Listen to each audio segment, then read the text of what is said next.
What's cracking, guys? Omar Eastside here. We got a couple subscribers working out, you know, just getting limber. How we doing? It hurts so good. I love it.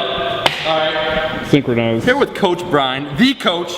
Coach, how the hell are you doing? I'm great, Omar. How are you? I'm doing pretty fantastic. Because I heard we're doing front squats. You heard right. Oh wait, I did hear right. Okay. We're doing front squats today. One in particular, like a how-to or? We're gonna learn how to front squat. Perfect. Now, why should people front squat? Because a lot of people, they complain like it kind of feels awkward, uncomfortable, holding like they're getting choked out. Or it's like, why don't I just back squat? So to someone that says, Brian, yo, why don't I just back squat? What would you say?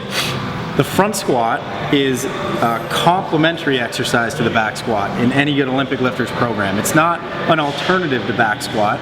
And for the people that feel that it's uncomfortable and they get choked out, I like to remind them that Olympic weightlifting is not yoga. It's right. Not like 100% comfortable all the time. or relaxing all the time. In fact, never. So you got to get over that. Yeah. But the front squat is a necessary part of Olympic weightlifting. If you can't front squat, you can't clean. If you can't clean, you're not going to be able to jerk it. And you gotta jerk it. Right. It's part of the movement. Like it's the clean and jerk and the snatch. Also, if you want to build big quads, the front squat activates the quads a hell of a lot. Right. It is more quad dominant than the back squat. So in terms of a hypertrophy effect, the front squat is a good way to round out, you know, hypertrophy of the quad. Yeah, so if you want to get meals on wheels, you gotta be training them front squats. Hell yeah. Okay.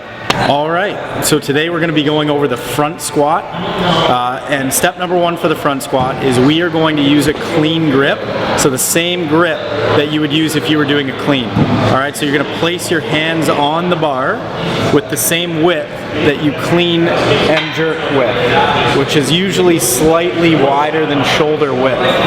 Now, if you're like a bigger, more muscular guy that doesn't have a whole lot of flexibility, it is okay to hold on to the bar in your fingers for the front squat. All right, so it doesn't have to be all the way in your palm.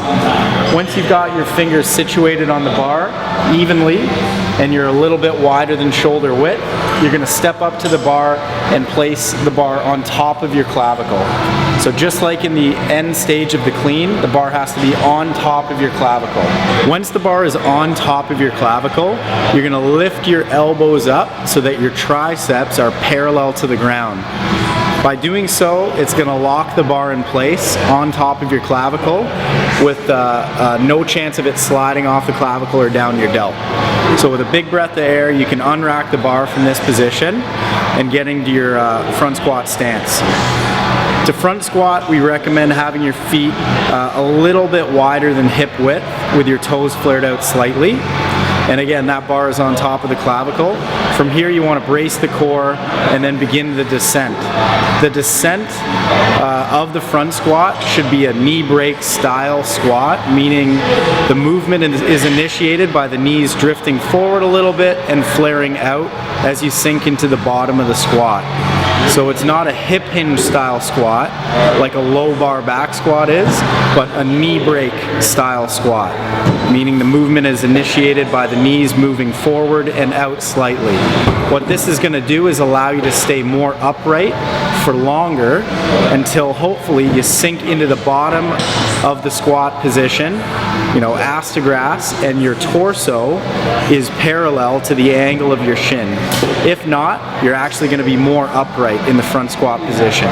And if all things are well with your mobility, you'll be in that end range of motion, bottom position squat, with the angle of your torso and shin parallel, maintaining neutral spine with your elbows all the way up. And that would be a perfect front squat bottom position. When you initiate the ascent or the concentric part of the lift, you want to make sure that you keep your elbows high and your chest up so that you don't cave in or collapse, and squat the weight back to that start position. Well guys, that is the video. That is how to front squat. I want you to post in the comment section below what else you want to see from Coach Brian. We've got a lot more content coming.